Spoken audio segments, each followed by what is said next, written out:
Mga mananagat lakip mamaligya og isda sa Upol, Misamis Oriental nanawagan og hidabang sa LGU tungod sa nasinati nga pagnihit sa isda dala sa dagkong balod. Provincial Agriculture Office sa Misamis Oriental adunay mga programa nga ginaandam alang sa mga apektadong mananagat. Ani ang RTV Presents ni James Pauloya. Usa ang fish port sa Upol, Misamis Oriental ang nagunang source sa supply sa mga labas nga isda sa western part sa Misamis Oriental. Gani, matag adlaw, dili mo ubos sa tulo ka mga dagkong sakyanang pandagat ang mudunggo sa maong pantalan aron magdiskarga sa ilang mga isda ug aduna sa mga gagmay nga panagatan nga dinhi mo baligya sa ilang mga nakuha nga isda. Anaa sa usahan tud duha ka toneladang isda ang manaog sa Upol Fishport matag adlaw. Apan ning manglabay nga semana, kamatikdan ang kanihit sa kuha sa mga mananagat. Kini gumikan matud pa sa dagkong balod sa kadagatan. Mga 2 semana gito kami ayo. O sayog di makaya ang hangin. Di managat pero makaya-kaya mo linaw. Nagat.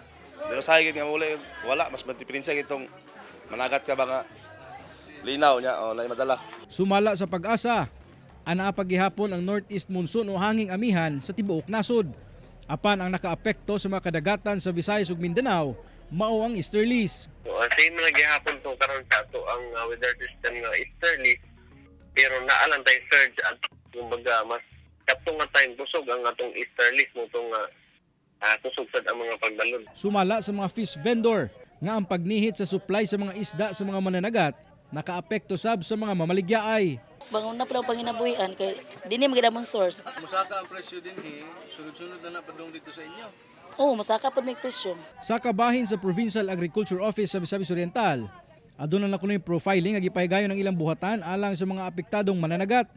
Gani nagpadayon kuno karon ang ilang pag-apod-apod sa mga fiber reinforced boats nga gikan sa BFAR alang sa mga mananagat nga naapektuhan sa shear line. Tabangan namo kung kinahanglan sila mga loan program, among assist sila, kung kinahanglan sila mga inputs, amo silang ilabi sa asa nga division sa pagro na makakuha sila input. Sumala sa pag-asa nga hinay-hinay na nga mikalma ang easterly sa rehiyon ug lauman kuno ang nindot nga lakat sa panahon sa mga musunod nga adlaw. Kauban si Jaybert Pairat sa kamera. Ako si James Pauliap para sa One Mindanao.